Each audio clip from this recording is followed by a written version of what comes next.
noches. Iniciamos una nueva edición, la 9ª edición de En Familia. Soy Gabriela González Escalada y estoy acompañada de mi papá y mi abuelo, Roque González Vera y Alcibiades González del Valle. Muy buenas noches, señores. Muy buenas noches. Buenas noches, novena ya, papá. Novena, como sí. la sinfonía. Sí. Mejor que la sinfonía, papá. Sí, domingo 25 de mayo, abuelo. Sí, hoy es la fecha patria argentina y hacemos llegar nuestro saludo a todos los argentinos que viven en nuestra patria. 25 de mayo para la Argentina es una fecha, como para nosotros también el 14 y 15 de mayo, ¿verdad? Una fiesta patria. Y nuestros saludos para los hermanos argentinos. Está hecho el saludo. Hoy tenemos un programa bastante cargado con temas muy diversos. Le invitamos a todos a acompañarnos. Podemos hacer un breve adelanto. Vamos a conversar referente a lo que es la tasa de natalidad en Paraguay, que cayó y va a acompañarnos el director del Instituto Nacional de Estadísticas para conversar referente a las causas, las consecuencias, si ya hay una crisis o no. Bueno, le invitamos a acompañarnos también Andrea Balobra. Nos va a acompañar presentándonos su nueva producción que ella compuso y lo canta, que es Melancolía y Té. Abuelo, papá, si me pueden acompañar también con el anuncio de los temas. Sí, le tenemos a Hugo Estigarribia. Que Esta noche va a estar con nosotros intercambiando ideas con referencia a Ciudad del Este y Asunción, que se quiere hacer la intervención. Así que tendremos la compañía de Hugo Estigarribia para conversar sobre un tema que políticamente puede tener cierto nivel de tensión. Sí, porque cada semana llegamos con muchos temas, sobre todo políticos, que a la gente le preocupa bastante, sobre todo el hecho de violencia que te está dando el diputado, ¿verdad? Con Jatar Fernández, ¿verdad? Que su intolerancia hizo que le atropellara a una colega, una diputada, y luego a un diputado no le permitió hablar, no le permitió exponer sus ideas ni sus inquietudes, ¿no? Se fue a patotear. Esto es absolutamente inadmisible en un país que quiere dejar el pasado de violencia que hemos tenido por tantos años y tener que encontrarnos otra vez con parlamentarios de esta calaña. Realmente es preocupante, ¿no? Y tenemos también a la senadora que quiere una ley de prensa. Tan obsoleta esta idea, cuando que tenemos la Constitución que garantiza la libertad para todos los sectores, y ella se enoja con la prensa, con aquella que le critica utilizar su influencia para colocar a su hijo, y como otros diputados que le colocan a su hijo, a su nieto, a toda su familia, ¿verdad? Y eso es incorrecto, lastima a la democracia. Yo pienso que mínimamente se tiene que tener una conducta, pero pasablemente respetada y respetable, porque no es posible que vivamos siempre a los sopapos, siempre con la prepotencia, siempre con la violencia, y lo hacen porque no tiene consecuencia ni judicial ni política, y patotean. Eso no es lo que nosotros deseamos de nuestro Congreso. En fin, lamentablemente es lo que da. Y sí, Jatar toda su vida un tiempo fue de líder de una barra brava, entonces es el ambiente donde creció, que puede seguir manejándose de esa forma y con esa prepotencia, ¿verdad? Pero también, siguiendo un poco con la presentación de los temas, vamos a tener realmente una noche sumamente interesante, como para no desprenderse del programa. Yo quisiera hacer un pequeño espacio para hacer un homenaje merecido, justo, y que es muy importante recordar. Hace unos días el señor José Luis Ardizone dejó este mundo, pero un gran legado en la historia de nuestro país. El director del Teatro Arlequín, y es muy importante recordarles. Un fuerte abrazo a toda la familia, que siga adelante con el teatro, con este legado. La verdad que es un compromiso muy muy grande para todos los que seguimos en el ambiente cultural. Sí, fue una gran pérdida la que tuvimos con el fallecimiento de José Luis, ¿no? Primero porque es cierto, se sabía que estaba enfermo, pero nadie creyó que podía haber sido tan grave, ¿no? Incluso cuando yo hablé con su hijo ese día que lo iban a internar, me dijo, no, sí se va a operar, me dijo, pero no es grave, ¿no? Y resultó ser una tragedia. Y a partir de ahora sugiero que Arlequín Teatro se llame Teatro José Luis Ardizone, porque va a ser una forma de que su nombre perdure en la cultura del país.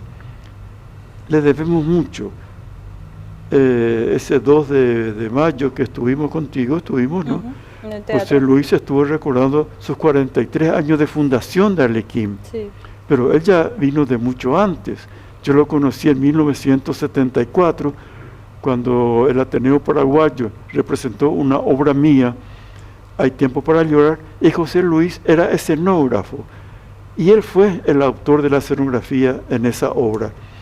Luego fue actor, después fue director, después fue empresario, en fin, pasó por todas las etapas, contribuyendo enormemente con el desarrollo cultural del país.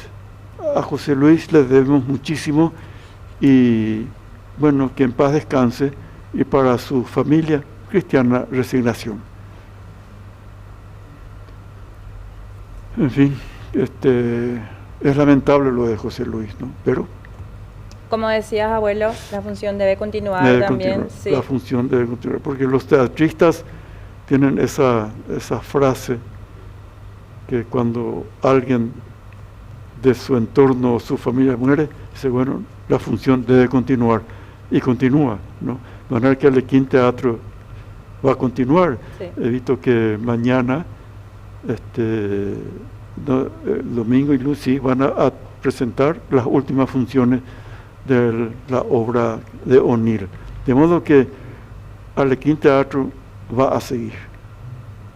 Ya, pues, luego con el soplo fantástico de José Luis, que le va a dar fuerza a su familia para que administre ese teatro, y a los actores, actrices, dramaturgos que van a ir desfilando por esa entrañable sala. Así mismo nos deja un compromiso muy, muy grande. Enorme, enorme. Señor José Luis. Porque hay que seguir su trabajo, ¿eh? Porque si no, ¿qué sentido tiene haber sacrificado gran parte de su vida si con su muerte se va a acabar? Al contrario, hay que hacer el esfuerzo suficiente.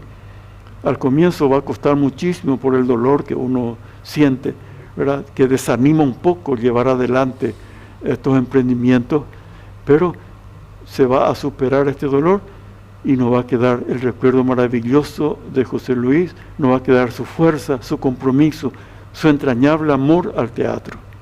Eso nos va a quedar para siempre, ¿no? Así mismo. Bueno, la función debe continuar, continuamos con el programa. ¿Sí? Así mismo. Sí. Bueno, vamos a hacer una breve pausa y ya volvemos con más en familia.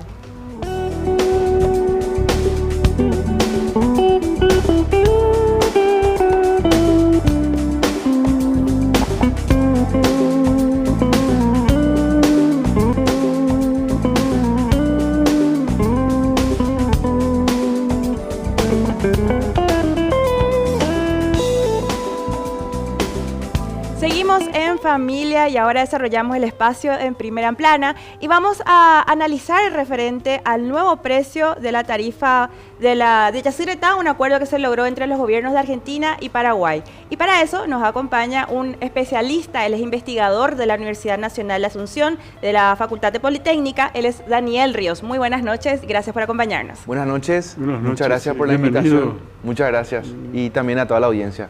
Bueno, hay un acuerdo ahora y vimos, de acuerdo a qué medio de comunicación con el cual te informabas, era algo muy positivo para el país y para otros no tanto. Y nos interesa entonces tu punto de vista como investigador, si es algo muy positivo este nuevo precio que se acordó de lo que es la tarifa de Yacyretá. Ya. Considerando la historia de Yacyretá, a mi entender, es un acuerdo muy positivo. Más allá de entrar en los detalles que contempla el acuerdo firmado, se celebra primero que nada que ambas partes llegaron a una mesa de diálogo, Paraguay y Argentina en este caso, y pudieron llegar a una concreción, ¿sí? En términos de la historia del CEDETA, eso es muy relevante y habla muy bien a mi criterio del ánimo entre los dos gobiernos que existen ahora mismo en ambos países. Hay que diferenciar estrictamente lo que contempla el anexo C de Yacyretá, así como Itaipú, que es la represa, digamos, la entidad más de la que más se comenta normalmente en los medios, y Yacyretá. Ambos tienen un anexo C. El anexo C de ambos define lo que normalmente se conoce como la tarifa, ¿sí? El anexo C de Yacyretá, a diferencia de Itaipú, no está acordado entre las partes. Entonces, no hubo cada uno tomó una decisión respecto a las bases financieras de la represa por un cierto tiempo hasta hoy. En ese sentido, esa situación motivó a que por ciertas condiciones, sobre todo técnicas que podemos discutir, tenga que revisarse, motivado, entiendo yo, por la dirección general, tanto argentina como paraguaya, para que por lo menos dentro de ese costo que está por definirse, se defina un costo mínimo viable operativo, de manera tal a que la entidad pueda funcionar en su misión principal, que es la provisión de electricidad. Entonces, por eso esa diferenciación de un acuerdo operativo, que es lo que menciona, acta operativo, que es lo que menciona el documento firmado, y las salvedades correspondientes dentro de ese mismo acuerdo de que las partes tienen que seguir conversando para terminar de definir las otras cuestiones económicas financieras que hacen al anexo C del Tratado de Yacyretá, que están pendientes por resolver. Por eso paro de vuelta ahí diciendo que es positivo. ¿Por qué? Porque sabiendo que el partido de largo plazo implica acordar el ordenamiento económico financiero como un todo en el marco del anexo C, el hecho de que haya un primer paso por lo menos para que lo operativo se pueda definir con una condición de mediano plazo, que son 5 años hasta 2029, da previsibilidad y da señal de buen ánimo entre las partes para, a partir de esto, conseguir un logro mayor en ese sentido. ¿Y cuánta es la suma que recibiría Paraguay a partir de este decreto? ¿Cuánto más? Si es que hay más. Lo que establece el acuerdo es que ambas partes, Yacyretá como empresa, produce electricidad y le cobra a ambos países por lo que le provee. Entonces, es la entidad, parece, digamos, una paradoja, ¿verdad? Pero los dos países son dueños, pero son los demandantes, crean la empresa, pero la empresa después le devuelve energía. Entonces, la tarifa lo que define es una referencia del costo de operación de esa central, que se definió en $28 megavatio hora. Eso es difícil de comparar por lo que dije de que no hay una referencia acordada entre las partes, pero lo que sí es que en la práctica el monto, y esto está, digamos, en otras publicaciones periodísticas, se puede verificar, en la práctica lo que ambas partes pagaban anteriormente era menos que eso. En ese sentido, y eso es lógico que haya un acuerdo por encima de ese precio, porque justamente lo que motivó que haya un acuerdo es que esos montos pagados no cubrían todos los costos, ¿verdad? Entonces, naturalmente, este costo es mayor y representa una apuesta, digamos, según lo publicado por la propia entidad, a la modernización de la infraestructura de la central y la ampliación de su capacidad de producción también, que yo creo que es clave para analizar el contexto y las proyecciones del sector eléctrico nacional. En ese sentido, atendiendo a un crecimiento sostenido de Paraguay que va a necesitar mayor generación en el futuro, tener una Yacyretá, primero que nada, ordenada en términos operativos y con la capacidad de producir energía eléctrica de forma excelente, está en nuestro mayor interés en ese sentido. Ahora, ese desorden que se tenía, ¿no favorecía la corrupción? La verdad que yo no tengo información al respecto, ¿verdad? Las cuestiones de índole administrativo y político escapan un poco a lo que yo puedo mencionar en esta mesa. Yo sí entiendo que la empresa tiene un compromiso que está acordado por partes está en el acuerdo el nombre técnico que ahora mismo no me acuerdo, pero creo que tiene el nombre de compromiso para hacer eficientes o racionales los costos, ¿verdad? Entonces, en ese sentido, creo que orientado a poder tener más luz al respecto de esa pregunta, podría ser interesante revisar los componentes que hacen a este costo de 28 en el marco de ese acuerdo de racionalización de la empresa, que creo que es algo interesante, no solamente por eso, en términos de gasto administrativo u otros, sino también porque estos emprendimientos binacionales generan recursos para los países en términos de los pagos, por ejemplo, por royalties, por el uso del agua y otros.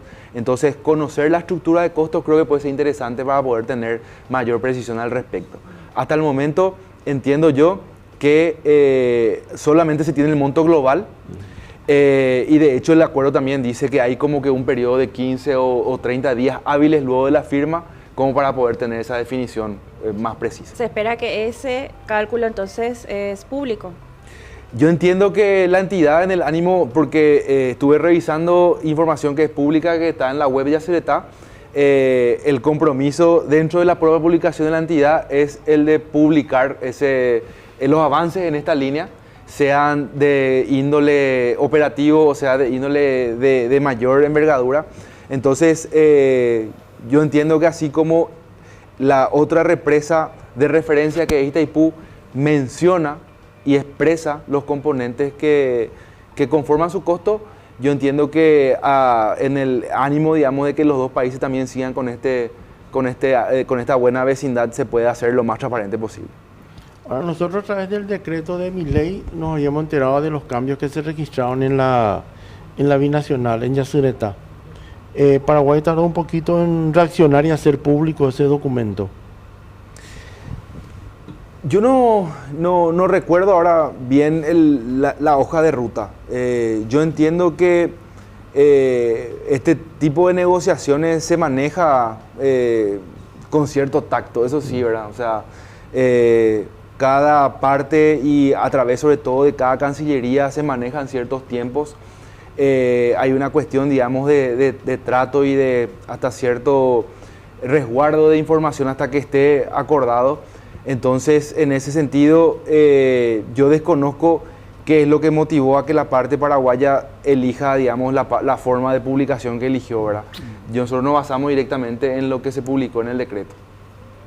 Ahora, el problema que queda es, estuviste hablando del futuro. ¿Qué futuro nos espera? Porque las informaciones que se publican son un poco preocupantes, que en el sentido que en unos años más tendríamos problemas de energía eléctrica. En ese sentido, la referencia es el Plan Maestro de Obras de la ANDE. Ese Plan Maestro tiene una proyección, por un lado, de demanda futura, que engloba todo lo que consumimos como país en términos de electricidad, y por otro lado, la oferta que existe, o sea, todas las centrales actuales y proyectadas para construirse, entre las cuales ya no hay solo hidroeléctricas, sino también, por ejemplo, paneles solares y otros, ¿verdad? Si seguimos como estamos con las centrales actuales, existe un momento en el cual la demanda va a llegar o va a ser igual a la oferta. Ese año, según el histórico, se prevé que sea del orden de entre 5 y 10 años. Se maneja más o menos ese rango. O sea, tenemos los próximos 5 años como para nosotros dar respuesta y crear condiciones o aclarar las condiciones al respecto de nuevas obras, entre las cuales este acuerdo de Yacyretá es relevante por dos motivos. Primero que nada, porque como dije, determina una previsibilidad al respecto de la demanda paraguaya en la entidad. De esa forma la entidad puede también priorizar ese consumo para Paraguay. Hay un plan de modernización técnica de la central, que es algo que normalmente estas centrales realizan para poder estar a la vanguardia y disminuir, por ejemplo, las fallas, que todas las turbinas estén funcionando de manera permanente y demás cuestiones técnicas. Y también las otras instalaciones que hacen a la entrega de energía, las líneas de transmisión, los transformadores, etc. Y por otro lado, una obra muy importante que es la obra del brazo Añacuá. Sí. La presa de Yacyretá se construyó sobre el brazo principal, pero está adyacente a dos islas, ¿sí? Una de las islas que da, digamos, hacia el lado argentino estaba hacia el lado argentino y la otra isla está hacia el lado paraguayo. En ese sentido, el límite entre esa isla y la tierra firme paraguaya, entre comillas, es un brazo que se llama Ñacuá, que está represado pero no está maquinizado. O sea, ahora mismo ataja el agua y existe el plan de poder introducirse dentro de la presa y poner máquinas para aprovechar también el agua que fluye por ahí. Eso puede agregar capacidad de generación al sistema eléctrico de Paraguay y de Argentina, lo cual puede ser relevante a los efectos de diversificar nuestra oferta de producción, atendiendo a que nuestra demanda cada vez está más creciente, ¿verdad? Tenemos la demanda normal, que es la demanda que todos consumimos en nuestras casas, los comercios. Esa demanda está cambiando, ¿por qué? Por los edificios, sobre todo. Cada vez hay más, por ejemplo, también shopping, supermercados, departamentos. Y sobre todo también el fenómeno de la industrialización, ¿verdad? Las nuevas tendencias de industrias que también consumen mucha energía pueden hacer que ese tiempo sea dinámico y que más aún necesitamos este tipo de horas antes de tiempo. Ya se necesita estar pensando seriamente en la construcción de estas nuevas hidroeléctricas o nuevo sistema que nos permita no colapsar, ¿verdad? Totalmente, porque este tipo de obra requiere de tiempo de construcción. Lo que se está viendo ahora mismo como una tecnología de fácil implementación es la tecnología solar fotovoltaica, que en palabras simples es los paneles solares, ¿verdad? Eso es lo que tiene relativamente menor tiempo de construcción, pero igual estamos hablando de un año y medio para una operación de escala a nivel de sistema eléctrico. De la que se pone en el agua, ¿no? Puede ponerse en tierra o puede ponerse en el agua. Son dos tecnologías distintas. Si es en el agua, un poco más caro porque tiene que tener un sistema de flotadores y la conexión para llegar a ese punto también es un poco más delicada. Entonces, difiere un poco en el costo para el montaje, pero básicamente el panel es el mismo si está sobre el agua o está en la tierra, ¿verdad? Y si está sobre el agua también puede tardar un poco más, ¿verdad? Ahora, si hablamos de una hidroeléctrica, ahí sí los tiempos pueden ser más significativos. Si es una pequeña hidroeléctrica que se puede construir sobre un arroyo o un río interno, puede ser de 3 a 5 años, pero si es una hidroeléctrica grande sobre un río de gran porte, ya puede tomar entre 5 y 10 años, que de hecho eso fue lo que tomó la construcción de las centrales que tenemos en operación ahora, ¿verdad? Itaipú, Acaraú y Yacyretá. Entonces, hay que jugar al anticipo en términos futbolísticos cuando hablamos de sistema eléctrico y de obras de gran porte. Y en ese sentido también resalto la palabra previsibilidad. Mientras más antes que tarde podamos tener certeza sobre las condiciones, mejor para eso. ¿Y la eólica? Un ratito. Sí. Quiero preguntar algo, disculpa, porque la eólica, eso te va a explicar, no funciona en nuestro país. 5 años la vuelta de la esquina. En términos de una proyección económica, 5 años es nada. Y además el presidente está haciendo recorrido por todo el mundo para atraer inversiones y ellos necesitan como materia prima la electricidad. Totalmente. Por eso el esfuerzo de avance, digamos, del marco del sector eléctrico excede lo que es Yacyretá, excede inclusive lo que es la hidroeléctrica, si le sumamos a Itaipú. Implica un ordenamiento de una serie de leyes, de decretos y de reglamentos que finalmente lo que tienen que determinar son las condiciones para el retorno de esas inversiones. ¿Por qué? Porque estamos hablando de obras de miles por sí solas, que pueden ser inclusive de cientos de millones de dólares, pero según la cantidad que nosotros necesitamos que entre, estamos hablando de obras, digamos, del orden de miles de millones de dólares. Si sumamos todas las obras que el plan de generación de la ANDE prevé, es más o menos 10.000 millones de dólares hasta 2043, lo que es casi el 25% del PIB actual, solamente para un sector. Una locura. Según su cálculo. Ese es la importancia que tiene el sector eléctrico para la economía y por ende para todo el país. Claro. Sí, solamente por recordar, una inversión que demandaba mucha energía eléctrica era la fábrica de biocombustibles que iba a hacer producir, iba a funcionar por electrólisis. Sí. Y que necesitaba prácticamente una turbina Itaipú, una electricidad así fenomenal, o sea, la materia prima principal. Pero, recapitulando nomás lo que decías al principio, quedan cuestiones que hay que negociar todavía con Argentina y en paralelo nosotros necesitamos hacer mayor inversión y tenemos poco tiempo para las inversiones que se están proyectando. O sea, son cuestiones que corren por cuerdas separadas, pero que están vinculadas y necesitamos las decisiones ya. Sí, y de hecho, si yo puedo mencionar estos esfuerzos es porque hay, digamos, instituciones que están encaminando este esfuerzo de manera coordinada. A mí me toca participar un poco y observar desde la academia, pero tenemos un viceministerio de Minas y Energía que es el rector del sector energético a nivel nacional. Tenemos la ANDE, que es la empresa eléctrica. Tenemos el Ministerio de Industria y Comercio también, que es interesado en propiciar condiciones para la atracción de inversiones. Y luego está la Presidencia de la República en sí, cuyo discurso, promueve un poco esa coordinación entre ambos, entre todas las instituciones, como para poder favorecer el avance de ese marco, ¿verdad? El problema al que se enfrenta, entiendo yo, esta situación es el de tener que hacer, digamos, cuestiones largamente postergadas de una sola vez.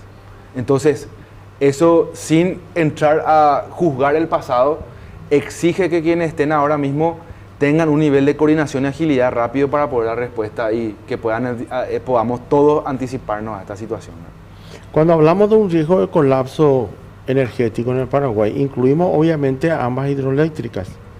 Las hidroeléctricas en condiciones normales deberían proveer toda la energía para la cual están diseñadas. O sea, esa base de todo lo que puede generar Itaipú para Paraguay y todo lo que puede generar Yacyretá para Paraguay y Acaraí, que es enteramente paraguayo, eso no se va a perder.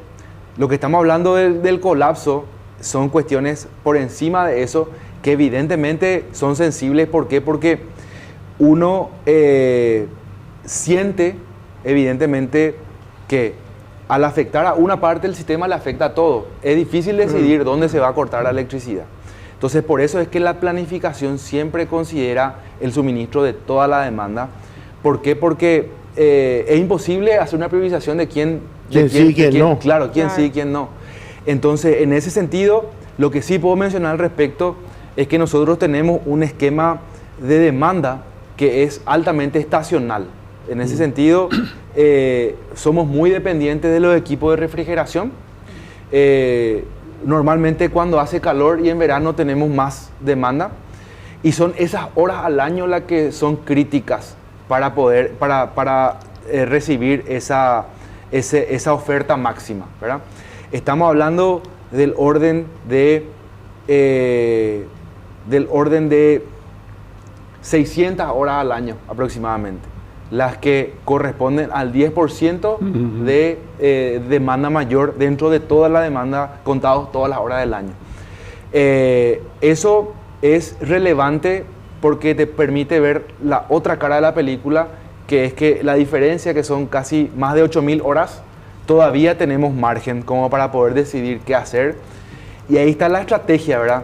En donde estamos hablando de industrias que pueden funcionar predominantemente durante esas horas que son de menos demanda, y que de esa manera puedan, mediante su operación, puedan generar recursos económicos que ahora mismo no existen por venta de energía a nivel interno en Paraguay, para que las horas para el pico puedan hacerse más fácilmente. Entonces, ese tipo de estudios también estamos haciendo en la universidad.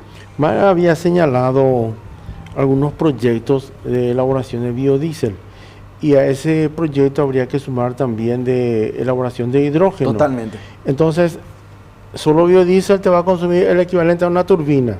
Hidrógeno, otra, y ya se nos fueron. El hidrógeno es la materia prima para biodiesel. Claro, sí, pero son dos proyectos, uno en Alto Paraná y otro en entonces tenemos. Había tres, creo que había. Dos son los que se consolidaron.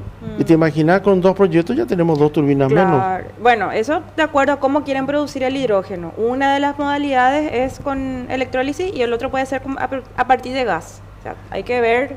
¿Qué tanto avanza eso? Son dos tecnologías distintas, ¿verdad? Y costos diferentes también. Es más barato el de electricidad. De todos modos va a demandar mucha energía y esto nos afecta a todos, sobre todo que ya casi no tenemos prácticamente invierno. O sea, todo el año estamos usando aire acondicionado y estamos pagando nuestra cuenta de la ANDE, que así va a las instituciones, las binacionales. Y tenemos otro flagelo también que, a ver, la electricidad es uno de los energéticos nomás dentro de nuestro país.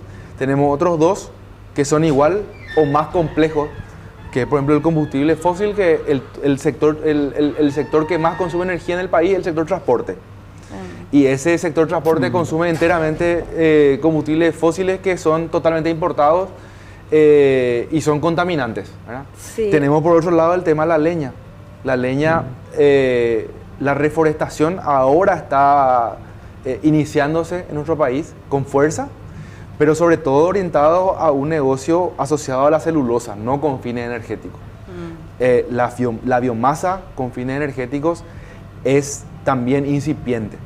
Entonces, en ese sentido, el llamado y que estamos tratando de trabajar para dar respuesta desde el punto de vista académico es admirar al sector energético como un todo, atendiendo a esas oportunidades que son relevantes, pero también a los desafíos que cada uno de estos energéticos representa para nuestro país. En el transporte hay un plan de reforma incluida que sea movilidad eléctrica a los buses. Por eso, pero es todavía muy incipiente también. Totalmente. En ese sentido es que entramos como en una danza, ¿verdad? ¿Por qué? Porque tenemos el ideal, que es movilidad eléctrica.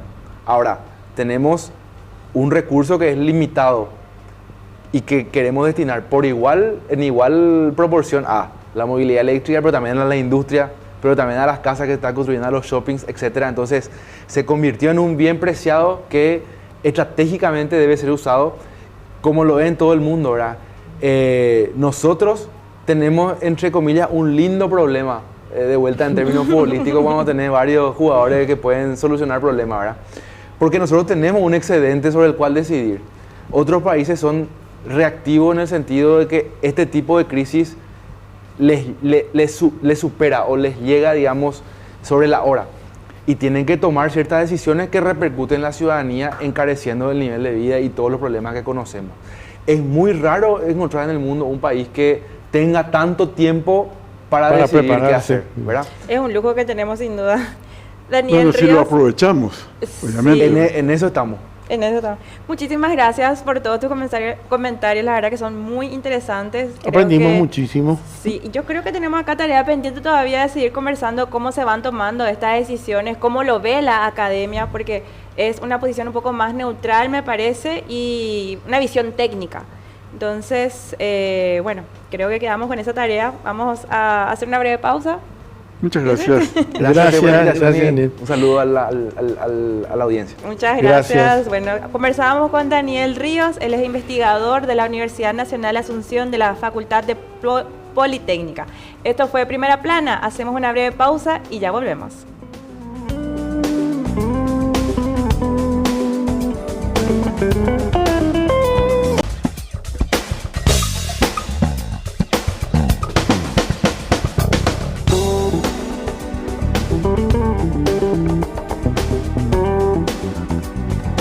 Seguimos en análisis, bueno, en familia, como somos 3 generaciones, vamos a analizar un tema que creo que es un poco polémico.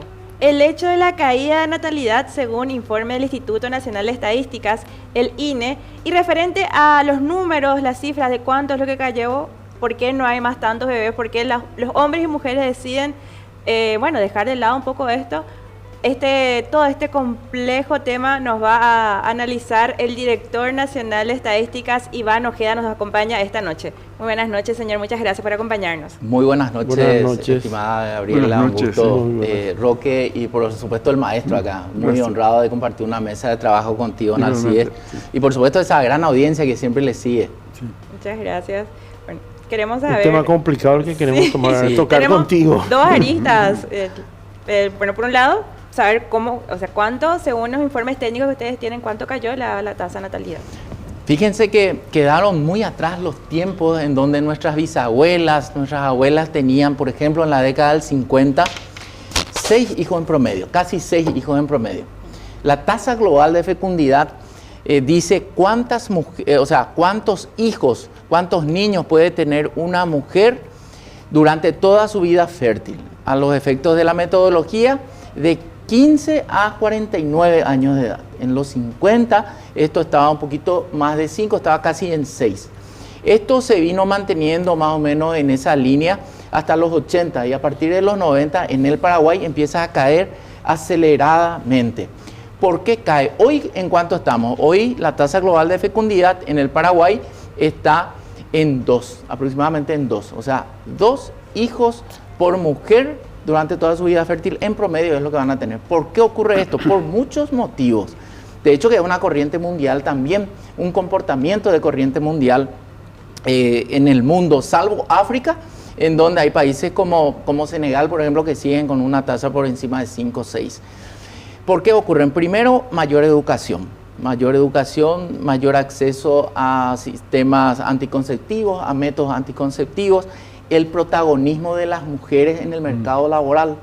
También vimos que cuando más una mujer se forma, más estudia, menos hijos tiene. Entonces hoy las parejas dicen, vamos a postergar la venida del primer niño o no vamos a tener directamente, ¿verdad? Entonces muchas veces la mujer tiene que estudiar más tiempo para ganar lo mismo que gana un varón con menos años de formación. El ingreso, por ejemplo, en el Paraguay, el ingreso promedio en el Paraguay está en torno a 2.700.000. Si es varón, 3.300.000, y si es mujer, en torno a 2.500.000. Otros factores que influencian en esto es la dinámica urbana y rural. Nosotros teníamos en los 50 una proporción del 70% de la población viviendo en zonas rurales. Eso se invirtió ahora. Sí. Hay prácticamente un 70% de personas que viven en zonas, que vivimos en zonas urbanas, y el resto vive en las zonas rurales. Entonces la dinámica rural, urbana es muy distinta. Los costos son muy distintos. En el área rural todavía hay muchas familias que tienen los cultivos o hacen las actividades agropecuarias de autoconsumo. Eso muchas veces no se puede dar en las zonas urbanas. Esto y muchos otros son los motivos, y tiene muchas consecuencias también. Por ejemplo, el hecho de que nos estamos envejeciendo a un ritmo acelerado. ¿Por qué nuestra población está envejeciendo? Y bueno, porque no hay la magnitud de nacimientos que teníamos en décadas anteriores. Entonces, cuando la media de la edad en los 50 era de 19 años, eso vino más o menos manteniéndose hasta el hasta el 82, después cae. Pero para hablar en términos sencillos, ¿de qué hablamos cuando hablamos de la edad mediana? Imaginemos, hacemos una sola fila en el Paraguay, el que nació recién va a encabezar la fila, y el más longevo va a ser el último de la fila. Y la persona que está en el medio mismo tiene 29 años. Eso quiere decir que el 50% de la población tiene menos de 29 años de edad, y el siguiente 50% tiene más de 29 años de edad. Estos son algunos datos que vimos después del último censo, porque también los especialistas están diciendo que en estos últimos 20 años vimos cambios demográficos que no vimos en la historia del Paraguay. Qué interesante, director. Vos sabés que describiste mi familia. Sí, mi abuela tuvo 6 hijos, sí. La mamá de mi mamá. Sí. Mi mamá tuvo 3 y yo ya no. Así, tal cual como vos dijiste, está ocurriendo en mi familia. Y bueno, también nos dejaste así sin palabras a nosotros. Es un desafío el hecho de que cómo hacer atractivo, y que es un problema global, no solamente en Paraguay, en que las parejas decidan tener hijos. Es un informe reciente, según el censo de 2022. ¿Eso ya está en agenda de cómo se va a afrontar esta situación? Sí, tampoco es una cuestión muy crítica, ¿verdad? Porque vamos a la teoría de Malthus, ¿verdad? Malthus, allá por el 1700, si no recuerdo mal, tenía una teoría. Él decía que la población crece en una magnitud geométrica y la generación de riqueza genera en una en una magnitud, en una dimensión, digamos, aritmética. Sí. Entonces él decía, va a llegar un momento en donde en el planeta vamos a colapsar. Las guerras se van a dar por comida. Va a haber muchos conflictos por la comida. Pero lo que, digamos, desafía a la teoría de Malthus en estos tiempos modernos es un elemento que es la tecnología, en donde la tecnología vino a compensar esa generación de riqueza, a acelerar la generación de riqueza y a compensar. Entonces, hoy no tenemos conflictos bélicos en el mundo, muy pocos, pero no se dan por la comida, se dan por otros factores, ¿verdad? Quizás un poco también en el fondo tengan esas motivaciones, ¿verdad? Entonces, lo que nosotros estamos viendo es que hay un tema que tenemos que analizar con mucha responsabilidad, que es el bono demográfico. ¿Qué es el bono demográfico? El bono demográfico es una ventana de oportunidades que tiene el Paraguay. Es una ventana de oportunidades que se va cerrando. ¿Cuándo se cierra una ventana de oportunidades? Vos tenés, analizamos la dependencia demográfica, o sea, ¿cuántas personas están en edad de trabajar? En promedio, de 15 a 64 años de edad, versus cuántas personas están en dependencia demográfica, porque son mayores de 65 años o son menores de 15 años. Entonces tenemos dos grandes grupos y esa ventana se va cerrando y se va a cerrar cuando la cantidad de personas en edad de trabajar se empate con la cantidad de personas que están en situación de dependencia. Por ejemplo, los jubilados. Alguien tiene que trabajar para que los jubilados cobren su plata. O alguien tiene que trabajar para producir bienes y servicios para atender a los que no lo están haciendo. Entonces, estamos lejos todavía de que esa ventana se cierre en el Paraguay, pero a partir del año 2048 ya vamos a empezar a ver. En los 50, en la década del 50 teníamos una población adulta mayor de 65 años en torno al 3,7%. Hoy el censo del 2022 nos muestra de que esa población mayor de 65 años es casi el 9%. Fíjense lo que pasó en estos últimos 70 años. Entonces, las mujeres o las parejas deciden tener menos hijos o no tener, entonces vamos a ir envejeciendo, nuestra población va a ir envejeciendo a un ritmo acelerado. ¿Se acuerdan la mediana de la edad? Desde los 50 hasta los 80, la mediana era 19 años. Y a partir de ahí, hoy, desde los 80 hasta en 4 décadas, envejecimos a 29 años como mediana. Entonces, hoy el Paraguay está en su mejor momento demográfico. Y esto decimos porque prácticamente el 66% de la población está en edad productiva. Está entre 15 y 64 años de edad. Pero esa ventana de oportunidades es eso. Es una ventana de oportunidades que tenemos que capitalizar. ¿Cómo? Principalmente con 3 factores. Educación, el tema de salud y el tema de empleo. Porque o si no vamos a evolucionar y vamos a llegar en donde la mayoría cuando seamos adultos mayores no vamos a tener jubilación, no vamos a tener seguro médico y nuestra infraestructura. Hoy yo le pregunto siempre en los cursos que damos, en las conferencias, no me digan a mí, pero cuestiónense, el baño de tu casa, en el baño de tu casa entra o puede moverse una silla de ruedas. La ducha de tu casa tiene una barra de seguridad para que alguien se agarre. El 70% de los accidentes domésticos ocurren en el baño. Y muchas veces para una persona adulta mayor tener un accidente de ese tipo le puede cambiar la vida. Claro, entonces, claro. ¿Por qué existe eso? Porque muchas veces no existían políticas públicas antes que alarmen esto y que digan, señores, la planificación tenemos que ver. Hoy nuestras ciudades, ¿qué tan inclusivas son para las personas con silla de ruedas? ¿Cómo están nuestras calles? Algunas calles ni siquiera tienen vereda. Entonces, en muchos años vamos a tener mucha gente que va a necesitar ciudades, veredas inclusivas, edificios inclusivos. En décadas que van a venir, vamos a necesitar que todos los edificios tengan ascensores.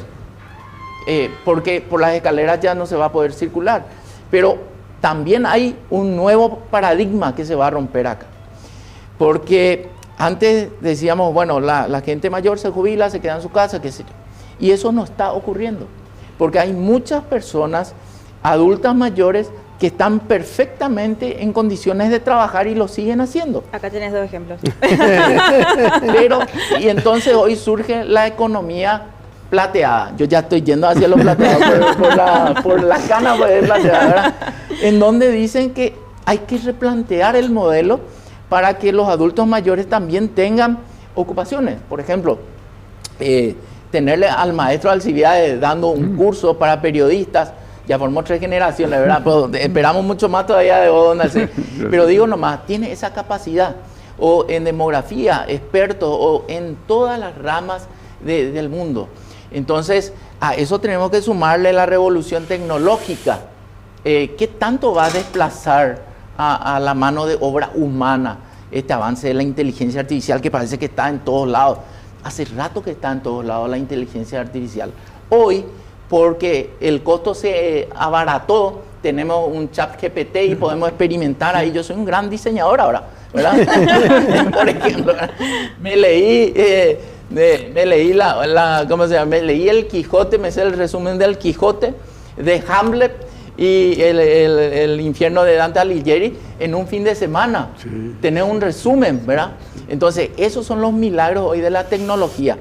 Y entonces le preguntan al Premio Nobel de Economía del año 98 a Amartya Sen. Premio de Economía por sus aportes a la teoría de las capacidades, ¿verdad? El ser humano va a ser desplazado con todo el avance de la tecnología. Y él decía, el ser humano nunca va a ser desplazado siempre y cuando pueda aprender algo nuevo. Entonces, ahí el desafío de actualizarnos, ¿verdad? Porque finalmente hay una persona detrás creando la inteligencia artificial, mejorando la inteligencia artificial. Obviamente, muchas profesiones van a reinventarse o van a desaparecer, que ya sucedió luego. Nosotros eso vemos en el censo. Hace 10 años no existía, por ejemplo, el youtuber, o no existía no tanto el delivery, o no existía el community media. ¿Y vos qué haces? Yo soy community media, ¿vale? ¿Verdad? Entonces, son nuevas profesiones que están surgiendo, ¿verdad? Y así esto va a ir evolucionando. Pero hay muchas, pero que se están... Oppenheimer tiene, este periodista argentino, tiene un libro espectacular y demuestra allí que las 100 profesiones que en poco tiempo van a desaparecer. Y por ejemplo menciona al médico, que ya va a haber un aparato que el paciente ahí va a tener toda la información que necesita el médico, ¿verdad?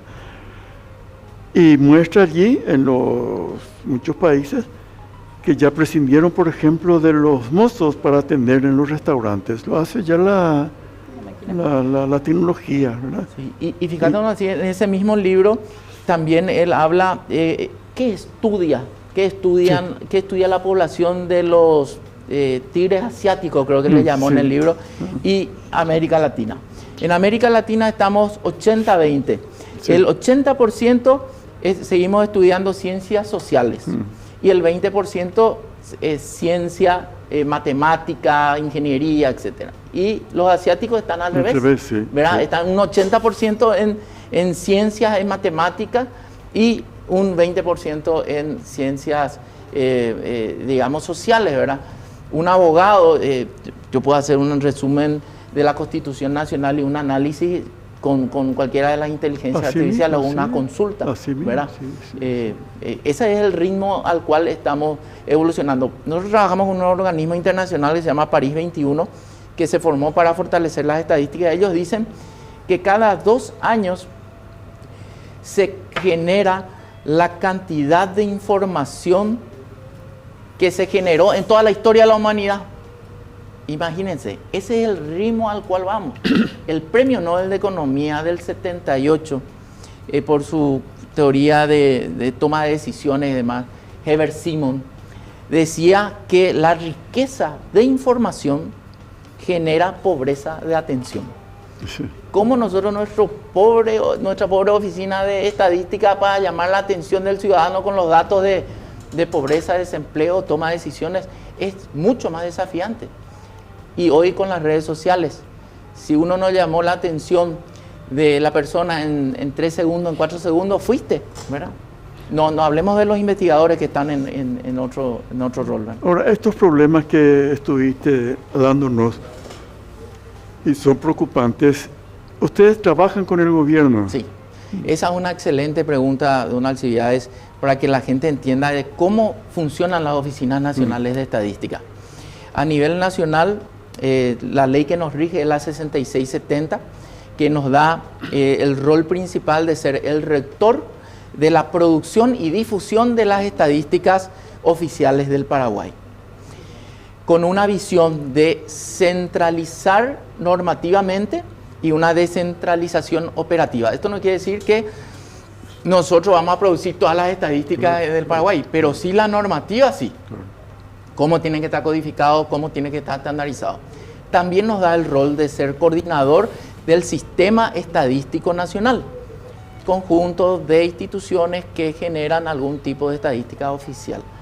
Y eso se implementa a través de una Estrategia Nacional de Desarrollo Estadístico, una visión a 10 años, fruto del consenso del sistema estadístico, y tenemos mesas temáticas, por ejemplo, la mesa de mercado laboral, y ahí participa el Ministerio del Trabajo, el Ministerio de Economía y Finanzas, el Ministerio, SINAFOCAL, SNPP, institución MDS, que tienen que ver con el tema de trabajo. Después tenemos una mesa de pobreza, en donde analizamos la coyuntura de pobreza, los datos de pobreza.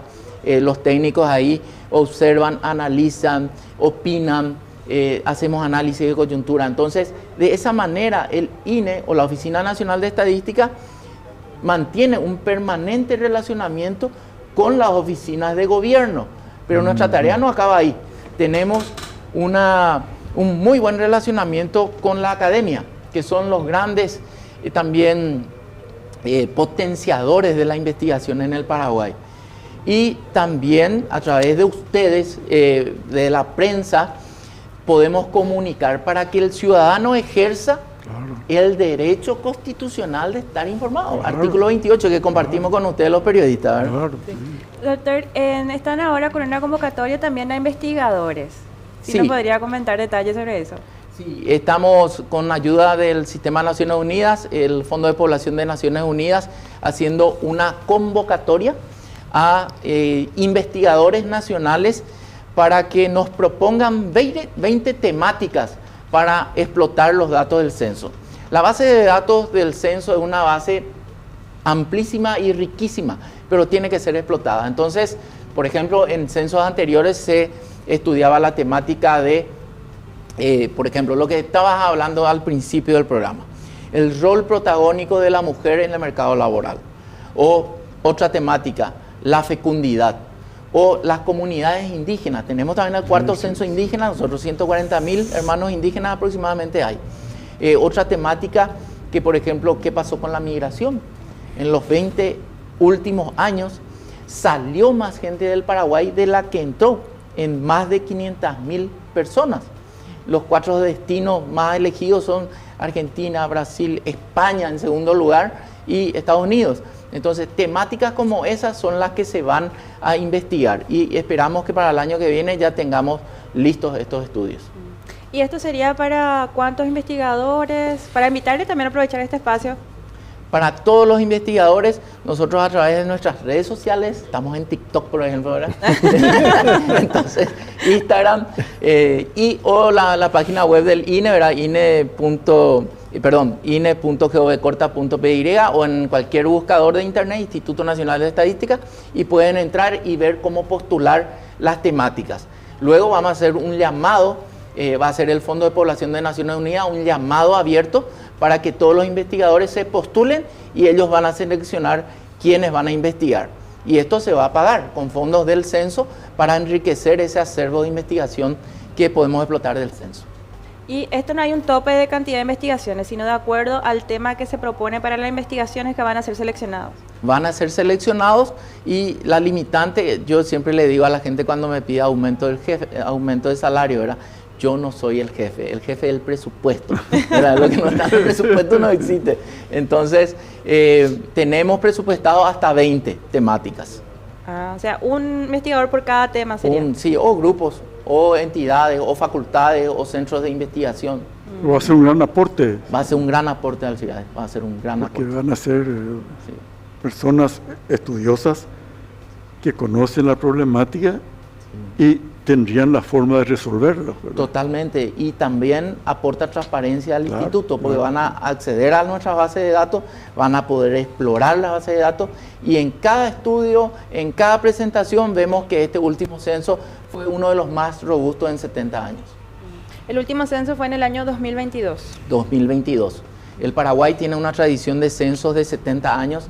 El primer censo metodológicamente comparable se hace en 1950, el segundo en el 62 y a partir de ahí cada año 2, terminado en 2. Y el censo indígena, gracias a un prócer de esta lucha que es el padre Meliá, como fue el padre Meliá, que fue un impulsor, y él dijo, sí se puede hacer el censo para los indígenas. Y desde los 80 se vienen haciendo los censos indígenas.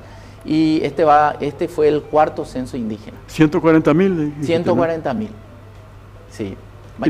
Hablando de novedades, doctor, yo vi el informe nomás de Uruguay, las mascotas en las familias. Ese fue un dato súper polémico y la mascota si le va a tener bien, implica muchísima inversión. Se enferman, hay que llevarlo a veterinaria, se tienen que vacunar, todo un tema. Y es muy interesante también el dato en Uruguay, por ejemplo, que hay más mascotas que niños.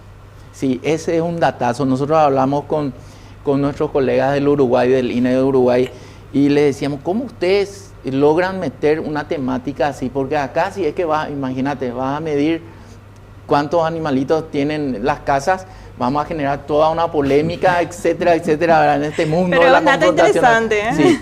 Entonces le preguntamos a los uruguayos, ¿cómo ustedes lograron? Los municipios nos pidieron. Por eso se incluyó. Pero te doy un dato. El Centro Antirrábico Nacional nos dice, nosotros tenemos que saber cuántos caninos hay en los hogares del Paraguay, o sea, cuántos hogares tienen caninos como mascota, para certificar al Paraguay como un país libre de, digamos, de rabia, con o sin vacunación, no recuerdo bien. Entonces, incluimos la encuesta permanente de hogares que ustedes conocen muy bien, incluimos, y el 65% de los hogares de la República tiene al menos un perrito viviendo ahí. Y ese es mínimo, Sí. Sí. Tal cual. Muy interesante. Yo quiero que lleguen a mi casa a preguntarme por mis mascotas. Doctor, muchísimas gracias por esta entrevista. Muy interesante. Fantástico. Todo lo que nos estuvo Aprendimos comentando. mucho. Yo aprendo de ustedes. Gracias, muchas gracias. Muchísimas gracias, el doctor Iván Ojeda del Instituto Nacional de Estadísticas. Y bueno, vamos a ver cómo van avanzando, y está también la invitación hecha a todos los investigadores para que hurguen un poco, desmenucen estos informes del censo del 2022. Hacemos una breve pausa y ya volvemos con más En Familia.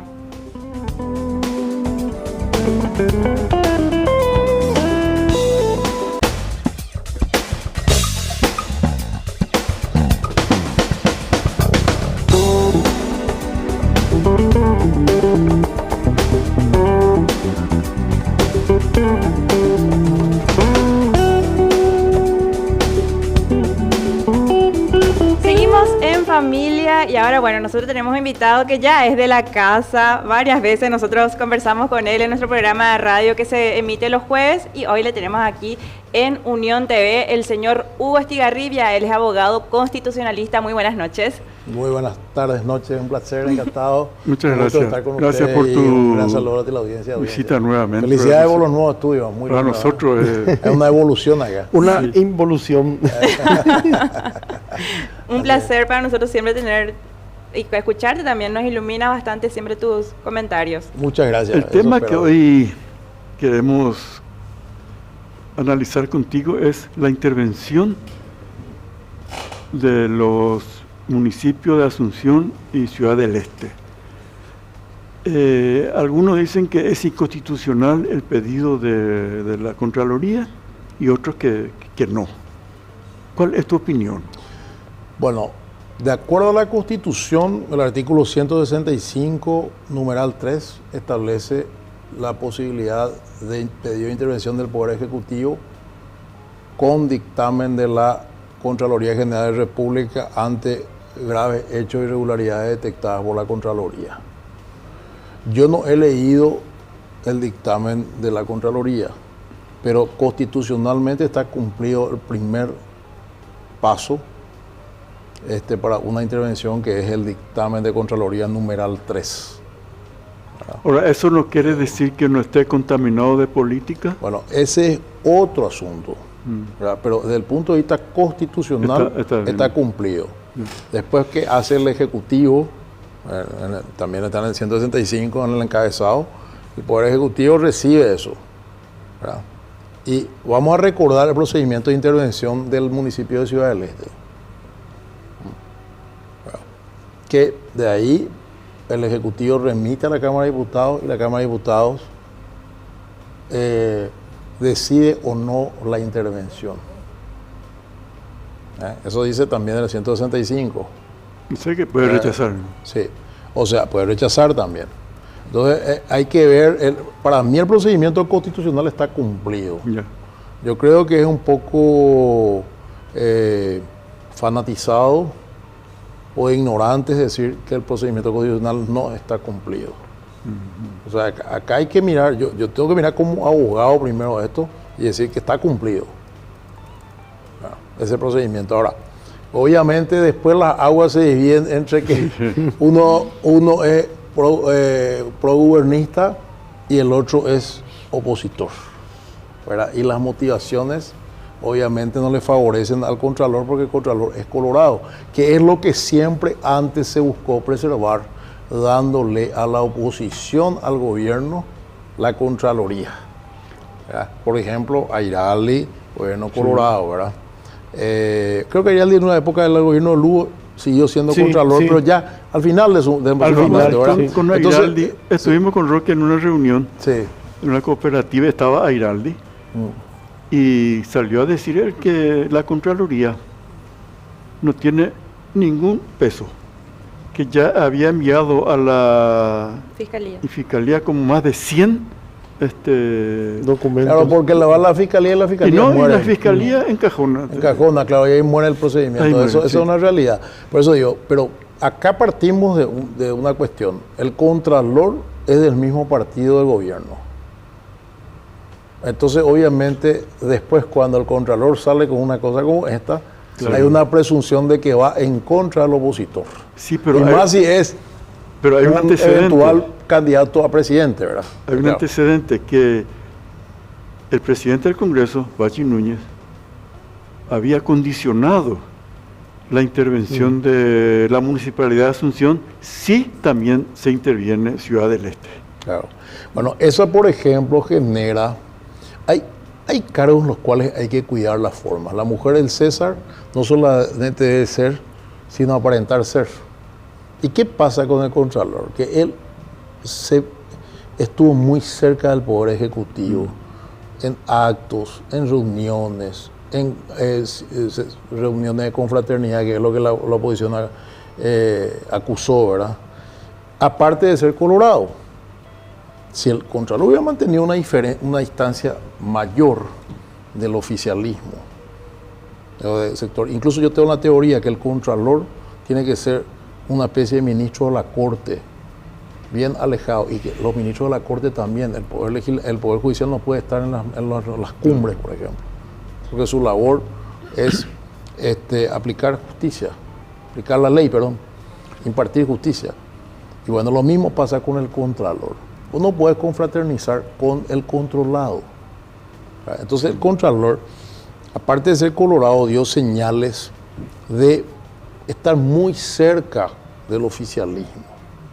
Y también se hablan de ambiciones, porque la oposición ya está ahí subjetivando, no, él quiere ser ministro de la Corte, ¿verdad? Porque varios que están preparando su carpetita pues, para la Corte, y si yo les cuento a la gente que presenta tesis en la en las diversas universidades se van a poner a llorar. Y los temas de tesis y las tesis elaboradas, porque están especulando que Santander y Víctor Ríos no pidieron la inamovilidad. Los otros sí.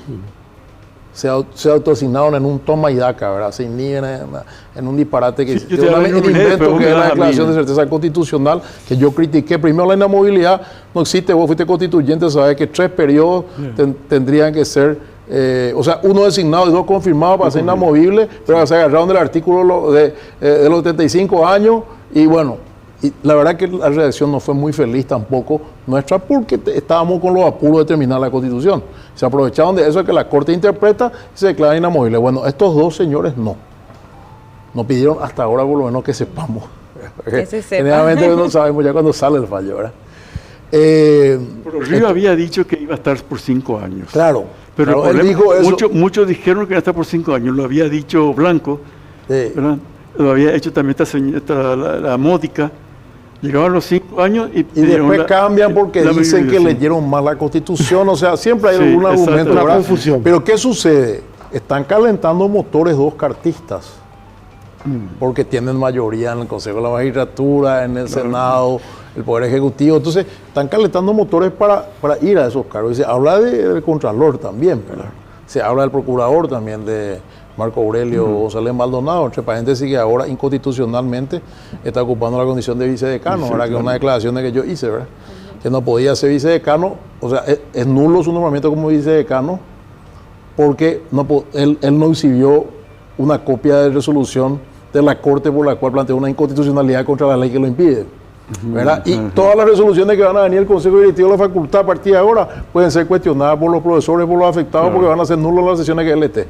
Por ejemplo, o sea, el Consejo Directivo de la Facultad va a tener que tomar una determinación y los diputados tendrían la obligación de plantear juicio político porque él asumió un cargo que está prohibido por ley, salvo que tenga por ahí una acción de inconstitucionalidad en el bolsillo con una resolución que pueda mostrar, ¿verdad? Una medida cautelar. Entonces, acá el problema es el desaguisado institucional y las actitudes de los funcionarios siempre hacen presumir malas intenciones, lamentablemente, ¿verdad?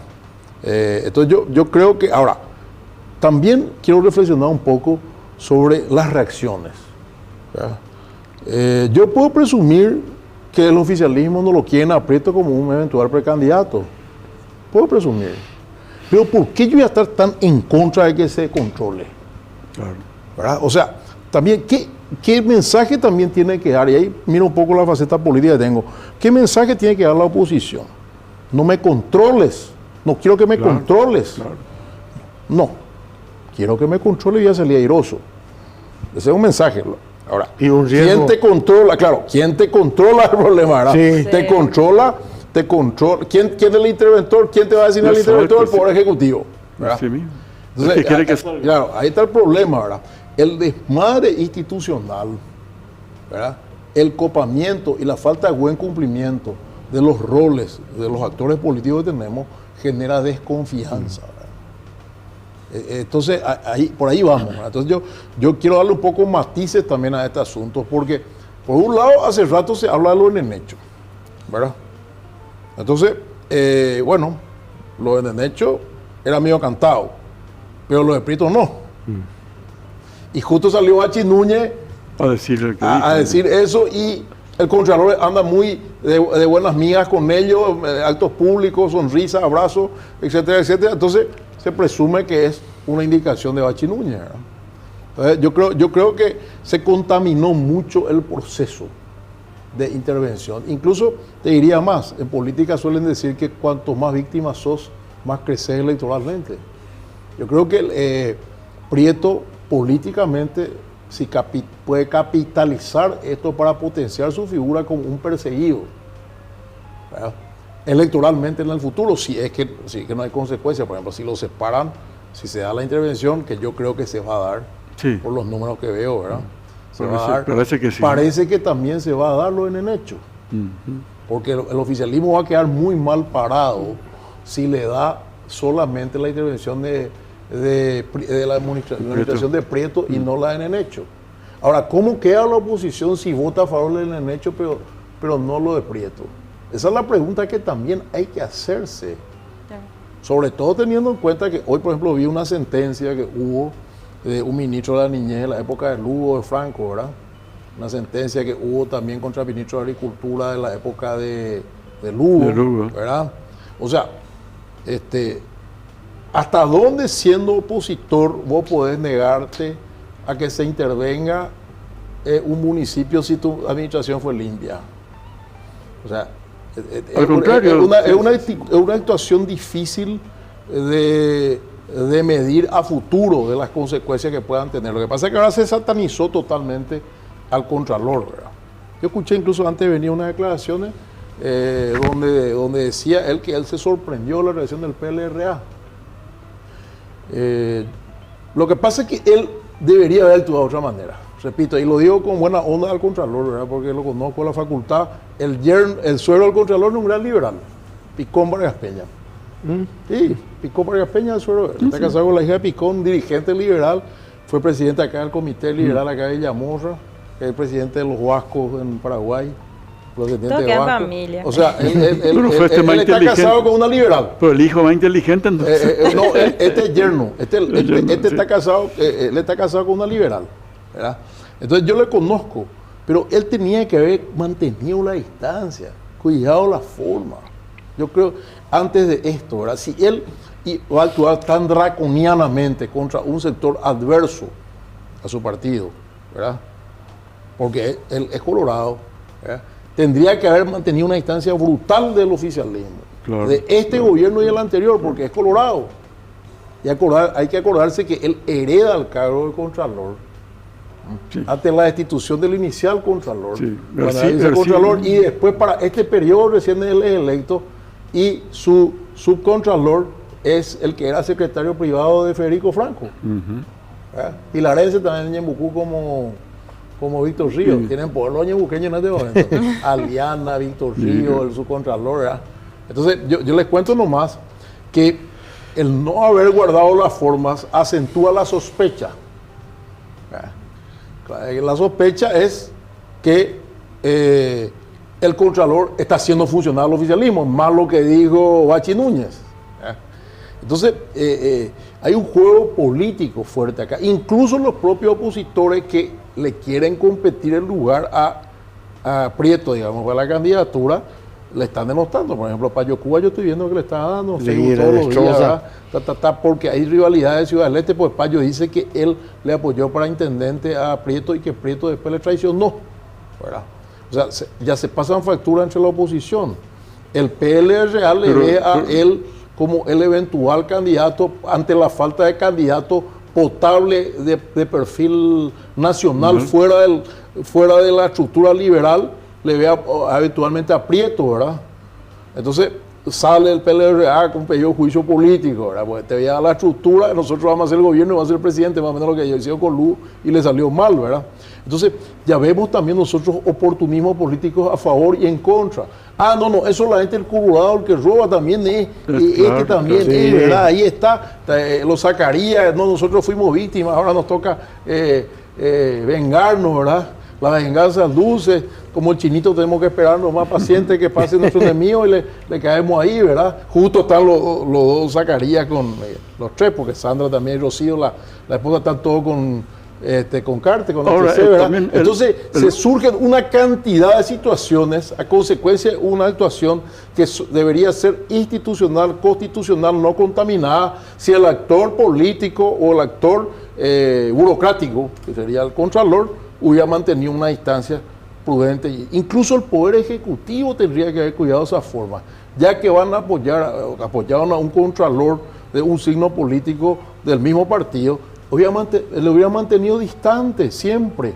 Entonces, estos son los errores que los asesores políticos o los abogados tienen que prever a futuro. ¿O para qué están los asesores? Para cobrar sueldos. Sí, bueno, pero en definitiva lo que te demuestra esto es que le importa muy poco la opinión pública. Exactamente, porque todavía no hay un cobro, claro, no hay un cobro que se ve. Vos hiciste mal, el próximo gobierno te sacamos, ponemos otro signo político.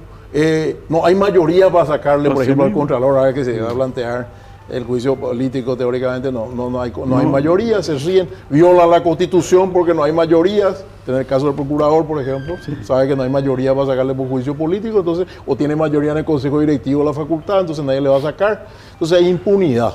Entonces se volvió, eso es lo que se llama transmitir inseguridad institucional, no es solamente jurídica, institucional. Y todo eso nos vuelve un país cachillán, un país bananero, un país poco serio, lamentablemente. Entonces, yo creo que en este caso el procedimiento constitucional formal está cumplido. Claro. Pero la duda viene por otro lado. Claro.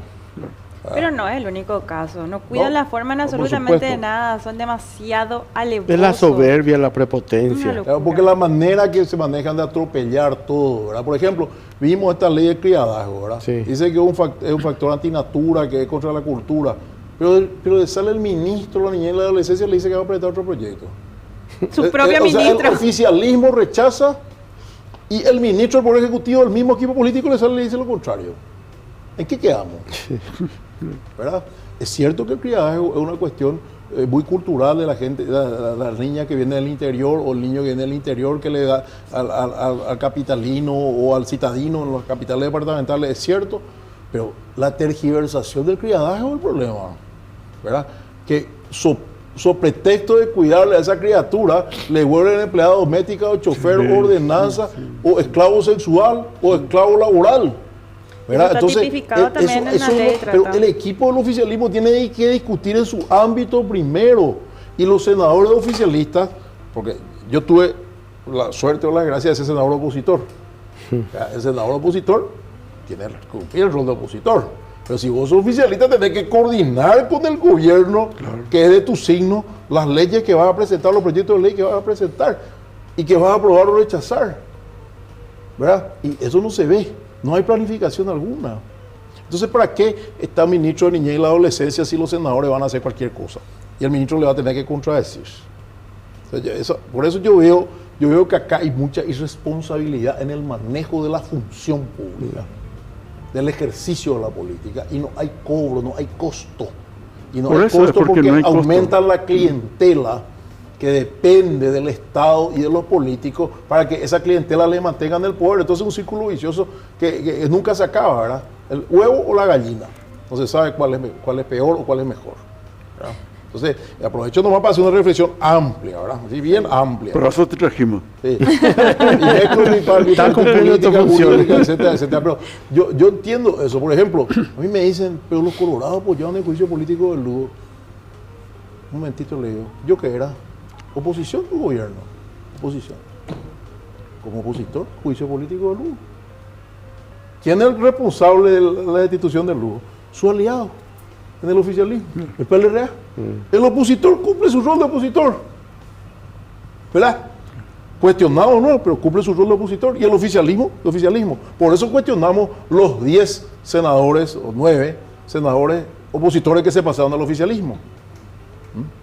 Algunos volvieron al Partido Colorado y otros no, como hay 4 liberales que siguen su partido peleando guau, ¿verdad? Entonces, porque dejaron de ser opositores, pasaron a ser oficialistas. Pero si vos fuiste electo como opositor, sea opositor. Y todos estos tránsfugas que vinieron de oficialista, ¿verdad? Payo, Cuba. Claro, porque Payo eligió mal, dijo que muchos no querían. A mí nunca me ofreció senador, vuelvo a decir, porque él dice por ahí que yo, vicepresidente me ofreció. Yo le dije, vamos a hablar y nunca más hablamos. O sea yo aclaro también que a mí no me ofreció. Si el que me ofreció sigue repitiendo, bueno, yo me voy a ratificar lo mismo, pero él dice que eligió al que podía, ¿verdad?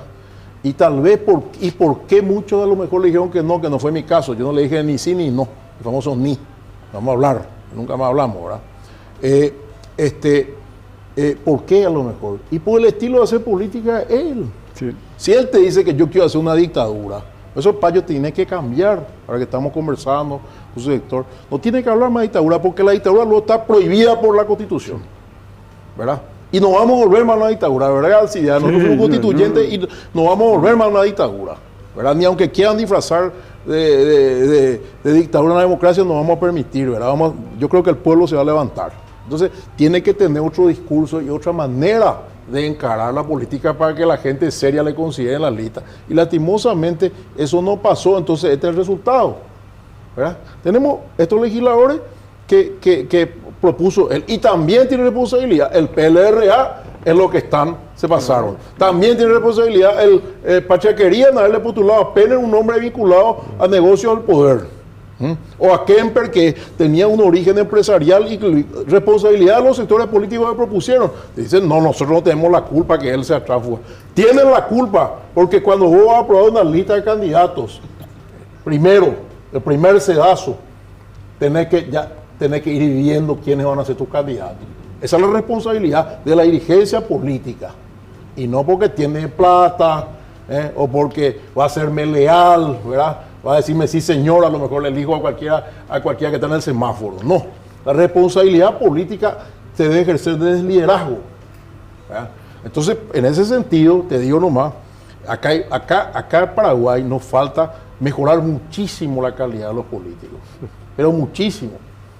Ahora, esto también por culpa de en gran medida, de los electores. Sí, claro. ¿Cómo es posible votarle, por ejemplo, a Jatar Fernández? Un desconocido era Jatar Fernández. Ahora sí le conocemos. No, muy bien.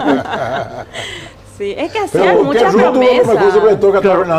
Yo soy revista, yo soy barra brava de los grupos sectoriales. Era inofensivo. Pero como político ahora ya tenemos que estar recibiendo su perjuicio, ¿verdad?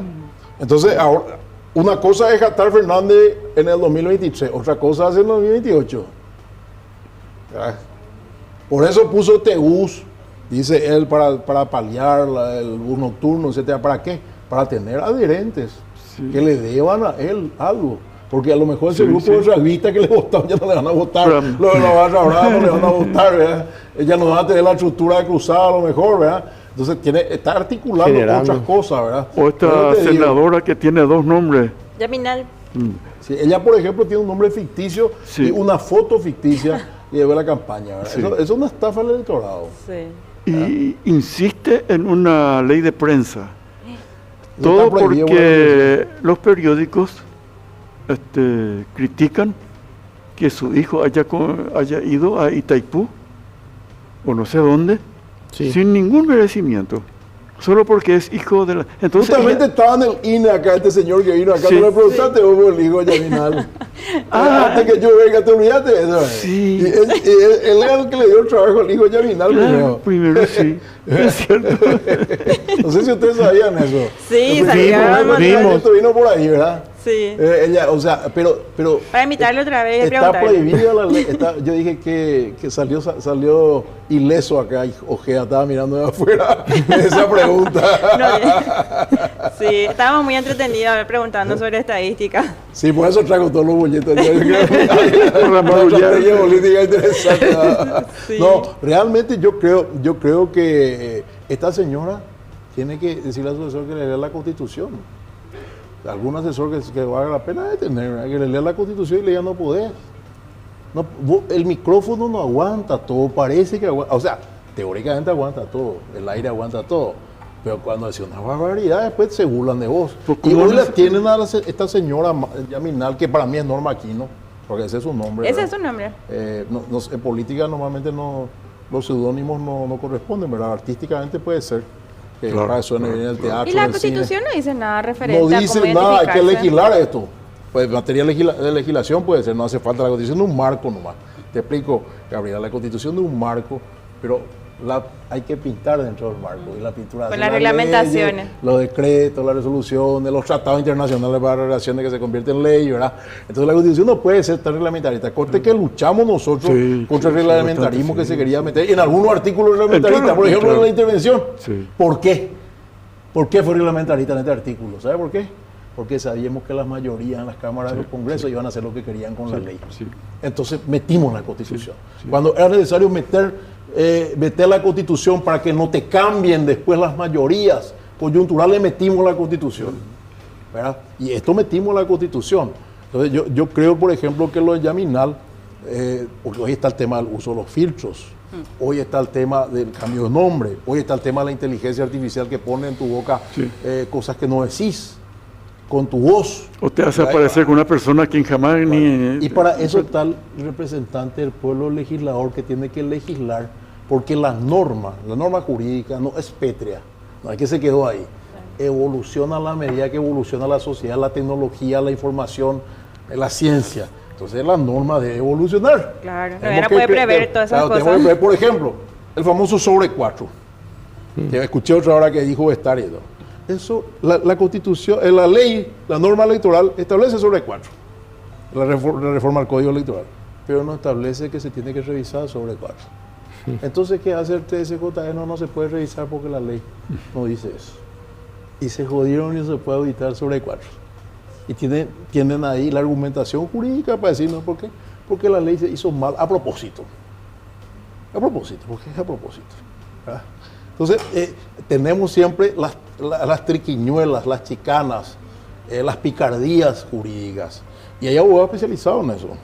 Por ejemplo, la teoría que las binacionales son un Estado aparte del Estado. Eso ha sido objeto de dictámenes de juristas muy conocidos y la Corte toma la posición de darle pie a la acción de inconstitucionalidad que plantea Itaipú ya se le está para que no se la audite. Por ejemplo, ¿verdad? Entonces, acá hay mucho que revisar. Y por eso que Paraguay, lamentablemente, a mí me duele decir esto porque soy paraguayo, le quiero a mi país, he hecho una carrera política porque creo que la política puede cambiar Paraguay. No tenemos seriedad. No. Y ahí es donde nos gana Uruguay. Casi ahí. Argel compararnos con un país que es igual a nosotros más pequeños. Tiene seriedad institucional y jurídica más allá del que gobierna. Sea izquierda, derecha. Claro. El nivel de Entonces, corrupción es previsible. Es que también si no es así, va a ser castigado por sus mismos electores. Claro, esa es la cosa que acá no tienen. Acá nosotros tenemos que insistir mucho en la educación del paraguayo. En la educación, y hoy vemos este censo que me dio, por ejemplo, estuve mirando yo ahí, veo que hay mucha migración. ¿Y por qué se va al paraguayo? Y pues no tiene oportunidades. El profesional honesto no tiene oportunidades. Tiene que meterse en la política. Por eso que, ¿no vieron ustedes que vinieron una cantidad de chicos de Guairá en buses, venían todos serios, casi llorosos, venían a afiliarse al Partido Colorado? Se subieron otra vez todos ellos, se fueron otra vez llorosos. Yo me acuerdo cuando yo me afilié al Partido Colorado, yo estaba feliz, podía pelear contra Trump en el 85, con el tradicionalismo, el acto de Villarrica, ¿te acuerdas? La Juventud Colorada, el Comité Central, yo feliz, vamos a pelear. Esto viene casi forzado, porque no hay oportunidades, porque no hay trabajo, ¿verdad? O sea, entonces, ¿qué le ofrecemos nosotros? Y no le ofrecemos un país de futuro de oportunidades. Entonces, ¿qué hacen? Y se van a ir afuera. Es una desgracia. Por eso el censo, no le voy a justificar tampoco el censo a Ojeda, ¿verdad? Que hubo muchas críticas, entre paréntesis, ¿verdad? Pero de alguna manera refleja lo que pasa. ¿O por qué ustedes creen que pidieron que ahora para sacarte documentos tenés que presentar tu certificado tributario? Eso viola la Constitución. Para que la gente no saque pasaporte, cédula y se vaya al país. Eso es inconstitucional, creo yo. Sí, son abogadas. Es inconstitucional. ¿Verdad? Porque te impide salir del país. Claro, con todo afecto al amigo Uruguay del DENIT, ¿verdad? Mi ex alumno. Yo creo que es una manera de que pague tus impuestos, ¿verdad? Está secuestrado. O sea, paga tus impuestos y después andate. Y después sacaste el documento y te andate si querés. Pero no poder exigirle que estén al día sus impuestos para darle un documento que el Estado tiene la obligación de darte. Porque tu derecho a identidad y a identificarte es un derecho constitucional. Es absolutamente inconstitucional. Está secuestrado. ¿Verdad? El día de mañana pueden pedir que esté al día con mis impuestos para pedir acceso a la información pública, o sea, presentar un expediente. No tiene nada que ver, eso es totalmente irregular. Por eso es interesante analizar estos temas, porque un tema puede irte a varios. Sí. Pero yo también creo que está aumentando la conciencia crítica de la gente. Y se ven las redes sociales, se nota mucho. Y afecta al bolsillo. Esto del pasaporte, un montón de gente ya me dijo. Porque no puede viajar porque está debiendo su impuesto. Claro, bueno, y eso por ejemplo, pero ¿qué tiene que hacer cada uno? ¿Qué tendría que hacer? El defensor del pueblo debería plantear una acción de inconstitucionalidad. ¿Por qué? Porque el defensor del pueblo es el que tiene la legitimación para planteando una inconstitucionalidad que le salga favorable, se aplica a todo el pueblo. Y en la Defensoría del Pueblo no asume estos roles. Yo ya conversé con gente de la Defensoría del Pueblo varias veces y le dije, ¿por qué no asumen estos roles de inconstitucionalidad? Porque la inconstitucionalidad pues no tiene efecto erga omnes para todos. O sea, vos planteas la inconstitucionalidad, es inconstitucional para vos la ley, pero no para nosotros. Claro. Bueno, ese es un tema que en el futuro una reforma constitucional tendríamos que ver, ¿verdad?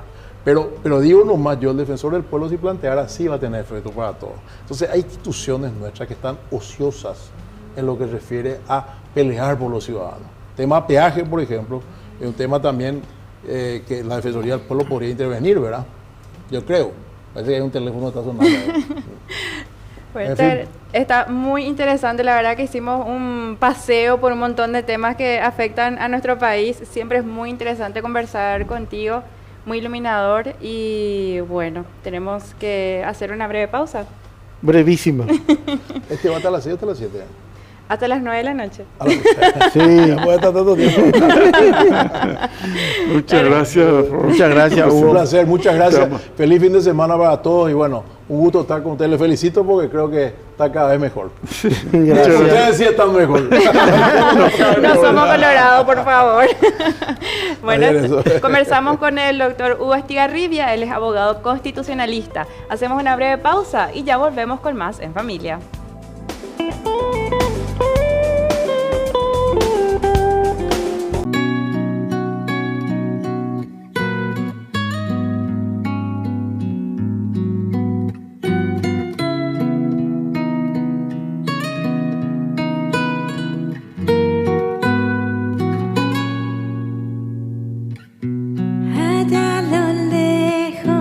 Puedo ver cómo te pierdo sin poder regresar el tiempo atrás y siento que algo en mi pecho se ha de romper. Te llega que llevaré a donde vaya. Estamos escuchando Melancolía y Té de Andrea Valora, una producción muy linda, que ya se le conoce como el himno del Tellagaú. Y más detalles nos va a contar ella, que está acompañándonos aquí en estudios, en este bloque de arte y cultura. Muy buenas noches. ¿Cómo estás? Buenas noches, gusto saludarte, que estés con nosotros. Estar acá en familia. Puedes sentirte en familia. Ah, bueno, no me tienen que decir eso porque se van a arrepentir del cuento. Por favor. No, muchísimas gracias por la invitación, en serio. Sí, muy linda esta nueva producción que hiciste y nos comentabas fuera de cámaras que está teniendo muy buena recepción, incluso estuviste por España compartiendo también con los compatriotas y nos podrías comentar al respecto. Así mismo, la canción se estrenó, digamos, el 2 de mayo y yo estaba en Utah, Estados Unidos, justamente con la Asociación de Paraguayos allá en Utah, festejando lo que son nuestras fiestas patrias y el Día de la Madre, ¿no? Entonces, ahí ya tuvo una recepción súper interesante, pero realmente lo que pasó en Madrid el 14 de mayo pasado, estuvimos en Casa América, que es donde la embajada generó este show que se llamó Serenata al Paraguay, en donde estuvimos con otros artistas haciendo un poco de folclore, un poco de danza paraguaya. Bueno, y ahí también interpreté esta canción y la verdad que ahí es donde se generó como una conexión muy fuerte con nuestro público y también con el público, con el madrileño, por ejemplo, que fue al evento y tuvo una repercusión muy grande porque estuvimos en medios internacionales, ¿verdad? Qué sé yo, Infobae, ABC, España. Entonces hicimos un poco de ruido, ¿verdad?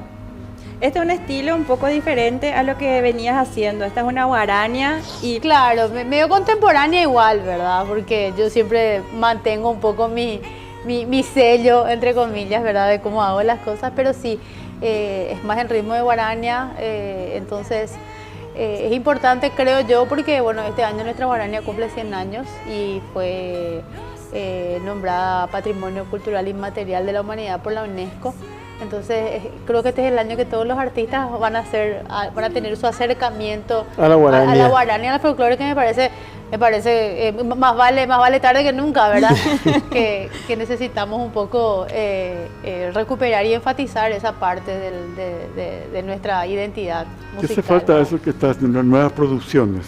Y eso es lo que yo creo que mucha gente joven... Sí, eso es lo que hace muchísima falta, porque nos quedamos un poco en lo clásico, ¿verdad?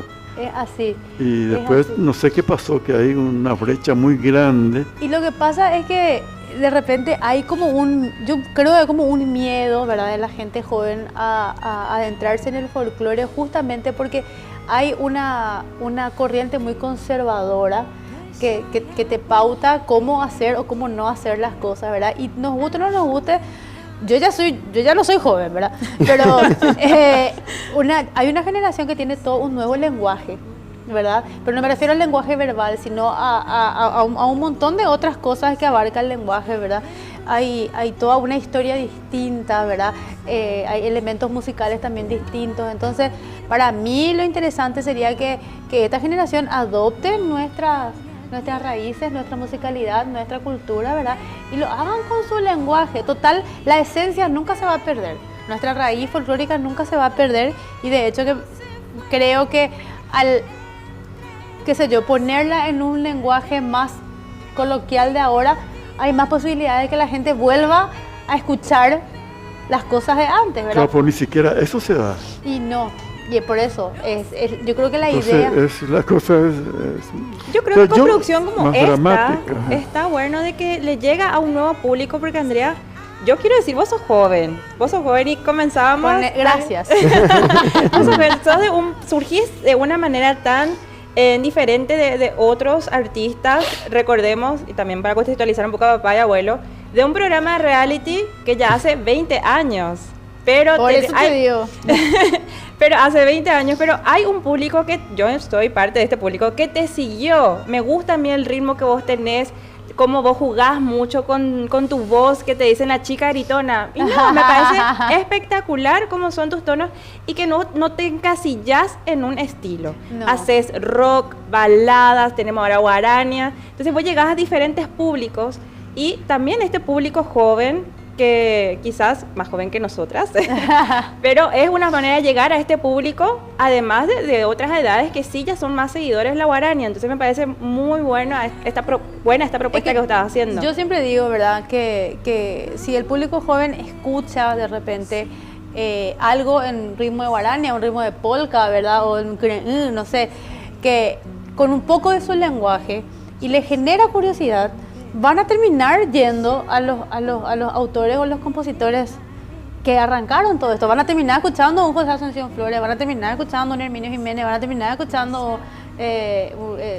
cualquier compositor que haya arrancado con el folclore como tal, ¿verdad? Pero si no hay pues un gancho, como se dice ahora comúnmente, para que una generación se adentre, ahí es lo que se va a perder nuestro folclore, ¿verdad? Yo diciendo. ¿En qué sentido? Y disiento luego muchísimo con esa visión y en cierto modo también solemos intercambiar ideas con papá a veces, pero hay recitales con intérpretes nacionales que tienen más gente que un rockero o un artista extranjero. No, pero por supuesto, claro que sí. Que entonces, no es que existe un alejamiento de los jóvenes. No, al contrario, pero también hay que darle también a eso que hay mucha gente joven haciendo folclore. Claro, por eso. y que llega y que pega y que gusta muchísimo. A eso voy, pero si no hubiese esa corriente de gente joven haciendo folclore, es lo que se puede llegar a perder, ¿verdad? Por eso que al pero fin y siempre al cabo, va a haber gente que va a hacer folclore. Por supuesto, yo creo que al final todos nos encontramos otra vez en algún momento de nuestra vida volviendo a nuestra raíz, porque es lo que nos llama, ¿verdad? En algún momento todos vamos a tener ese encontronazo con nuestra raíz. O sea, no podemos escaparnos de eso. Hasta el más rockero, qué sé yo, por ponerte un ejemplo, Rolando Chaparro, que es... Sí. digamos, la leyenda viva del rock paraguayo, él tuvo su afropolka, él hizo la versión de Reservista Pura G, la primera fusión, ¿verdad?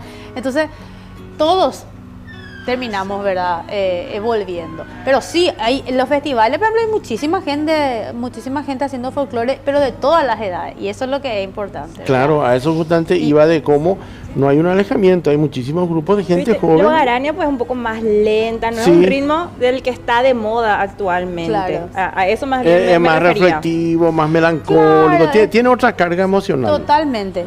Y bueno, mira, la idea para mí personalmente es que lo que pasa es que, vamos a hablar en serio, ¿verdad? Estamos hablando en serio. El citadino, te digo. No, pero me refiero a que el citadino, el asunceno, pues no es tanto del folclore, ¿verdad? Vos te vas a los festivales, te vas en el interior, ahí revienta. La fiesta patronal en el interior es otra cosa. Las fiestas patronales, ¿verdad? O sea, ahí está digamos, el público así bien folclórico que le gusta, ¿verdad? Entonces, pero también no hay que olvidarnos de que también de llegar a nuestra capital, ¿verdad? O sea, la gente joven tiene que consumir también nuestro folclore, tiene que consumir nuestra guarania, ¿verdad? Y después salir también un poquito de lo que es Paraguay, o sea, la idea es expandir. Sacarlo afuera, expandirlo. No, de hecho, para mí la cultura es un elemento muy importante, no solamente como expresión de un pueblo, sino que también es un elemento que puede ser geopolítico. Claro. Anda a ver toda la frontera que se tiene con la Argentina, tal cual, con el Brasil, con Bolivia. En Bolivia vos te vas en cualquier lugar y dices, paraguayo, sí, toca la guitarra. Yo no sé tocar apenas el celular, pero se asocia con música. Con música, tal y cual. eso genera oportunidades de negocio, de intercambio, amistades, porque la cultura no es solo expresión, también pero es un elemento. Se da mucho más, por ejemplo, que nosotros, Corrientes. Sí. Cada año tiene su festival del chamamé. Es un explota, sí, explota. Sí. Viene de gente, no solamente de los correntinos, de otras partes, ¿verdad? Y acá no sé si hace un festival de polka, había gente. Papá, no, espera. La fiesta de Cazapá, ¿cómo se llama? El licuabolaño. Sí. Empieza a las 7 de la tarde y termina el día siguiente a las 8 de la mañana. Con música paraguaya. Uno tras otro, música paraguaya. Hay que sacarle, abuelo. Sí, hay que sacar. Tenemos que ir al festival del licuabolaño. Hay que hacer gira, abuelo, contigo. Che, qué rápido de la familia. No, pero sí, digo, ¿verdad? A lo mejor no es como el Festival de Chamamé, que tiene mucha trascendencia. El licuabolaño no le queda atrás. Pero el licuabolaño es, ¿verdad? Sí. Puede tener un montón, no sé. La fiesta de la hierba, que fue hace poco también. Hay muchísimos festivales que tienen. Bueno, ya en el fondo depende mucho también de la calidad de los intérpretes. Y eso se reduce. Que suele ser el gran límite que solemos tener, ¿verdad? Por eso de pronto vienen como vinieron los indianos, ¿verdad? Arrasaron. Porque de una manera distinta de cantar. Claro. Entonces como que era novedad. Claro. O estos guaireños, no sé cómo se llama, está muy de moda esto, música folclórica. Guaireños. Guaireños. Esto bueno. Son de Villarrica. Sí, por eso la gente de Villarrica no se viene el nombre, pero seguí la idea. Bueno, ¿Qué generación? No, que una generación. Sí. Arrasa por una manera también distinta de presentarlo, ¿verdad? Porque y hay otros que uno dice, bueno, ¿cómo puede entusiasmar con la música si ellos mismos no están entusiasmados? Sí, pero eso ya es mucho de talento. No hay una norma padrón para cantar. A lo mejor ella es muy simpática y yo no tanto. Pero básicamente se trata del tema de que hay festivales de música paraguaya que va muchísima gente. Sí. El festival de Villafranca, por ejemplo. El Bacaraí tiene su... Ese mantiene. El Tacuané, muchos tienen. Sí, Tacuané tiene muchísima gente. De hecho, sí, bueno, ¿verdad? Lo que hay que preguntarse es, de acuerdo, si al día siguiente la gente que estuvieron aplaudiendo sigue gustando de la música. Digo esto porque en Corrientes el chamamé es una comida cotidiana.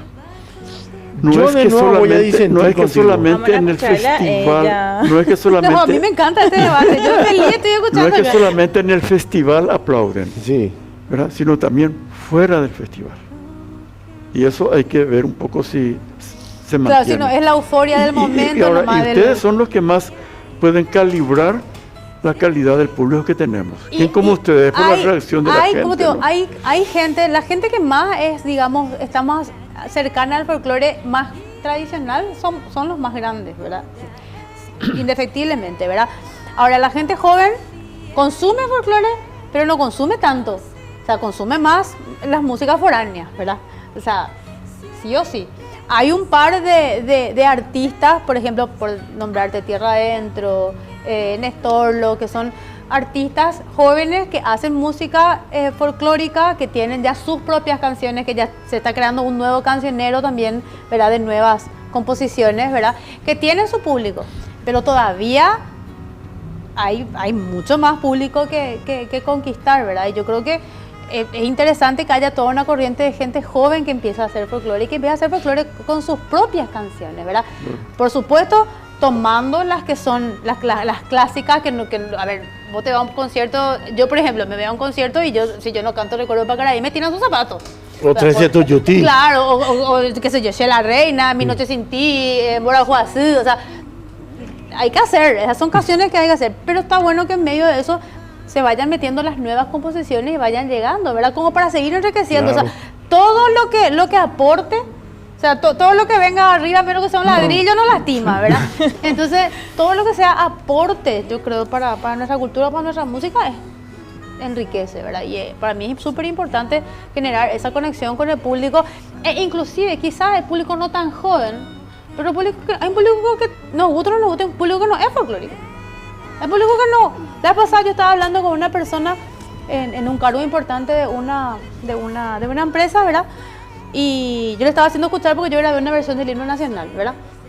Y dice, sí, la verdad porque el himno es feo, me dice. Y a mí casi me da un paro. Es horrible nuestro himno. Yo no sabía qué decir, ¿verdad? Porque la verdad es que... Es que es horrible. No, la verdad es que si vos escuchás el himno y entendés la letra, vas a entender que es la historia cantada de nuestra independencia, ¿verdad? Te cuenta cómo se gestó la independencia y la gente no entiende lo que está cantando. Ayer tuvimos un debate larguísimo en el programa de radio. Jueves. Perdón, el jueves, ¿cierto? Un debate, los días se transcordan, un debate interesantísimo sobre el tema del himno nacional, así que mejor no abramos de nuevo ese debate porque es horrible nuestro himno. No, y la conclusión te invitamos a ver nuestro programa. A la que se llegó fue que la gente le cuesta entender lo que canta. Pero eso pasa en general, sí, en todo, porque la gente está en modo automático. Por eso es que ahí yo voy a compartir contigo lo que dijiste, que ahí está la diferencia, que el intérprete hace la diferencia. Claro. ¿Entendés? Porque el intérprete es el que te tiene que llegar. ¿Y vos llegas? Así me dicen, pero no sé. yo no puedo juzgar mi propio trabajo, ¿verdad? Pero dejo de que acuerdo a las ovaciones y los aplausos, sirve de referente. Dejo que la gente, yo creo que ese es más que, qué sé yo, o mi voz, mi talento, lo que la gente le quiera poner. Yo creo que mi verdadera bendición está en la conexión que yo puedo generar con la gente. Y eso se llama talento.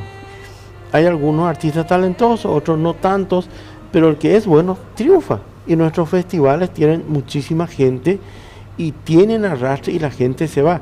Quizás al día siguiente nos siguen cantando ese tema. Claro. Pero en el momento de expresarse, lo hacen pensando. Sí, pues entre los artistas, sobre todo en las mujeres, la gente le exige más.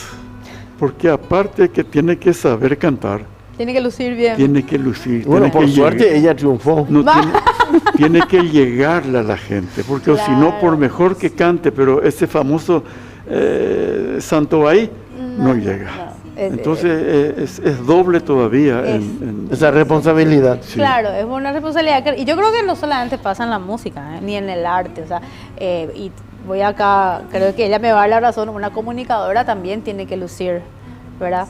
También se les tiene claro, si no llega. Claro, tiene esa responsabilidad, aparte de la responsabilidad de tener que ser buena en lo que hace, ¿verdad? Sí.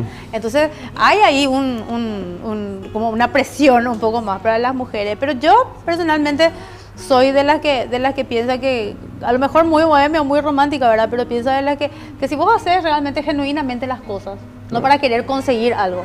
Porque está también eso, ¿verdad? Hay mucha gente que de repente se puede meter, qué sé yo, hace folclore porque está de moda ahora, vamos a hacer todo folclore. Entonces, la autenticidad, la espontaneidad. Y por eso te digo, para mí cuando lo haces las cosas desde ser genuino y desde sentir lo que estás haciendo, sale bien. Sale bien, ¿verdad? Después podés hacer un montón de cosas y capaz poder generar, qué sé yo, entusiasmo un rato, ¿verdad? Pero después vas a tener que buscar constantemente estar en la búsqueda de lo que conecte con los demás, ¿verdad? Que es un poco el trabajo del artista. Pero en toda expresión musical es así. Claro, en toda expresión musical tenés que reinventarte para poder seguir. Siempre. Pero hay gente que no necesita reinventarse. Betty Figueredo. Sí, pero que ya son clásicos, claro, así una cosa. Están los clásicos, claro, totalmente. Y mismo, insisto, Generación, por ejemplo, con ellos nos encontramos en Madrid. Tuvimos un show, yo tuve el 14, ellos tuvieron el 18, compartimos también ahí escenario un rato, ¿verdad? Y éramos dos generaciones súper distintas, ¿verdad? Y por supuesto que la generación de repente que es seguidora de generación no sabe quién yo soy, claro. La generación que me sigue a mí no sabe quién es generación. Entonces yo siempre digo, no es que el clásico o el que es conservador tenga que cambiar, sino yo soy, por ejemplo, de las que cree que hay que hacer alianzas. Sí. ¿Entendés? O sea, en vez de verle a un enemigo, verle como un enemigo al que está trayendo un sonido nuevo, vamos a aliarnos al que trae un sonido. Vamos a tratar de fortalecer los lazos y generar algo. Entonces seguimos haciendo, ¿entendés? Seguimos conquistando, ¿entendés? Conquistando público. Hay público de mi época de rojo que sabe quién soy, hay gente que no sabe.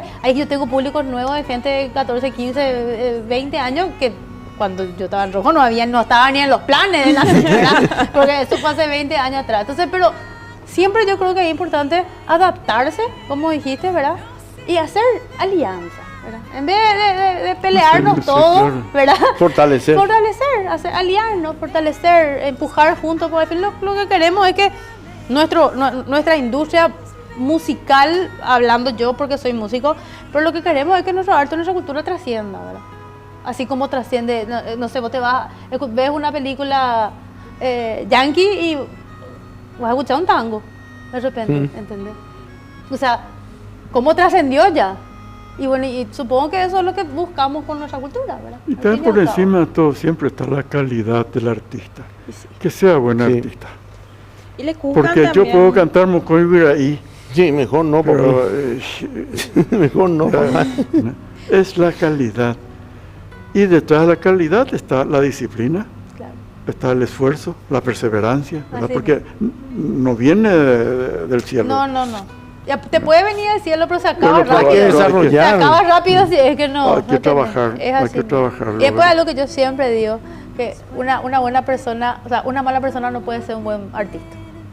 A eso quería llegar justamente, que así como el periodismo, los artistas están muy expuestos y son juzgados.